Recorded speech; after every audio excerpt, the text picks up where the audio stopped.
Hausa people are one of the major ethnic groups in Africa. They can be found mainly in parts of West Africa and to a certain level Central Africa. They are one of the major ethnic groups that make up the present-day Nigeria. One interesting thing about them is their language. The Hausa language is super dominating and very difficult to displace. This is the basic reason why most other ethnic groups that are neighbors to the Hausas all speak Hausa language. Although some of them have their indigenous language, but they still speak Hausa language. The Hausa were able to establish some political units before the colonial period. Their political units were what we refer to as the Hausa City States. They were independent states that were established by the Hausa-speaking people. Some of them were Gobai, Kano, Rano, Katsina, Daura, Zamfara, Gwari, Zaria, Yauri, Kebbi, Zinda, and others. Although they had almost the same political structures, they were independent of each other. They as well interacted at some levels. Some of them were very powerful, but some of the areas that they interacted were through wars and conflicts, diplomatic relationships, intermarriages and other social areas, information sharing, cultural collaboration, trade, and other areas. There were independent and specific realities. This explains that they were independent of each other, and this development led to the issues of each one of them attempting to influence their powers and characters over others. There were always the issue of some of them trying to dominate others. Let's look at some of the instances. There was around the 18th century, Katsina was very wealthy and very powerful. And because of Katsina's powers and influence, the city-state was able to control some very rewarding trans-Saharan trade routes.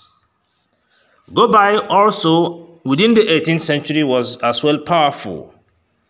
And this made Gobai to constantly attack other Hausa city-states.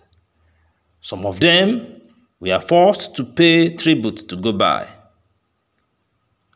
Zamfara also was said to have conquered Kano at a time. Kano as well at the time was powerful and conquered Zaria.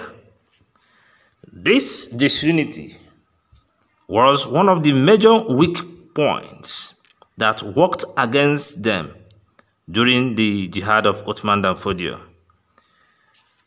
The Jihad of Othman Dan Fodio, which some persons refer to as Fulani Jihad, was instrumental towards the establishment of an Islamic political unit referred to as the Sokoto Caliphate. The Sokoto Caliphate was as a result of the conquest of the Hausa City States by Othman Dan Fodio, who worked with some Hausas, mainly the peasant Hausas that were not happy with the political structure in their city-states. This was because the major political structure or political system that existed in these Hausa City States were mainly feudal nature or feudalist political structure. The feudalist political structure made some very few very powerful and rich, while majority of them were peasants and very poor, which some were referred to as talakawas. Some of the factors that led to the disunity of these Hausa City States were, let's look at some of them. The first one we have to look at there is the geographic location. The geographic location of these Hausa City States could be said to have played very important role towards their disunity.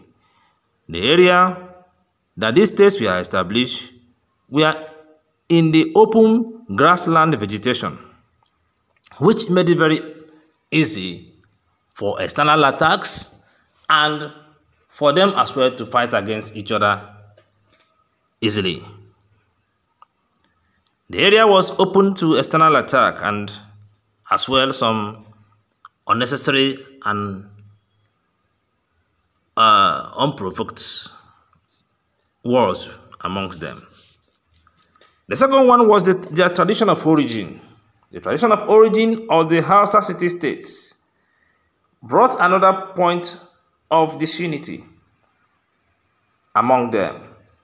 This was the existence of legality and illegality.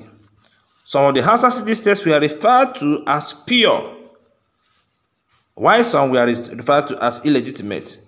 Some were referred to as pure, which can be referred to as Hausa Bakwai, while some were referred to as illegitimate, which can as well be called Banza Bakwai.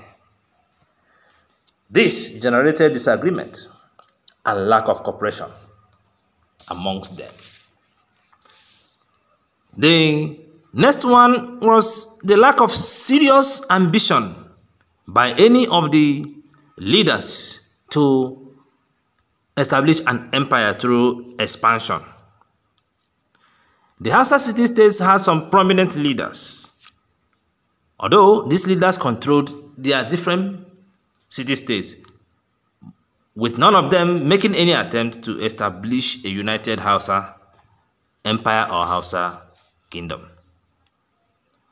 Although some of them were powerful, but they were not ambitious to establish a large political unit. Some of these kings, some of the powerful kings that existed in Hausa City during the Hausa City State period were Muhammad Rumfa of Kano, Kota Kanta of Kebbi, Amina of Zaria, Ali Yaji of Kano, and others. None of them showed the ambition to establish an empire through expansion. The last point we have to consider there was the issue of constant rivalries amongst them. They fought a lot of wars amongst them, which generated lots of disagreement and high level of mistrust. Although the major part of the issue of conflict amongst them was the quest to control trade routes that were part of the trans-Saharan trade routes. The Hausa City States, most of them struggled towards controlling major trade routes in the trans-Saharan trade period. This was because of the level of wealth and income that were generated through the trans-Saharan trade. Well, at the time, the Fulanis started settling amongst them. Some of these Fulanis were Muslims, and they felt that Islam that was being practiced in Hausa land was not pure. Although before the coming of the Fulanis, some level of Islamic activities were being introduced in Hausa land, but it was not seriously taken as a major thing. Most of them were still going through their traditional religious activities. But Danfodio was able to gather together his followers. Some of them were Fulanis, while some of them were poor Hausas, towards the conquest of Hausa land starting from Gobai.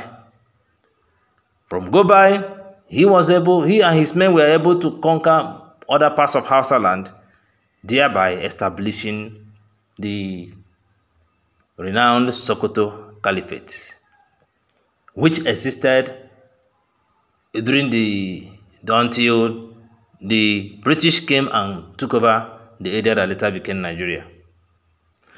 Please, if you're watching us for the very first time, subscribe to our channel and click on the notification icon so that anytime we drop a new content, you will be one of the earliest persons to be notified.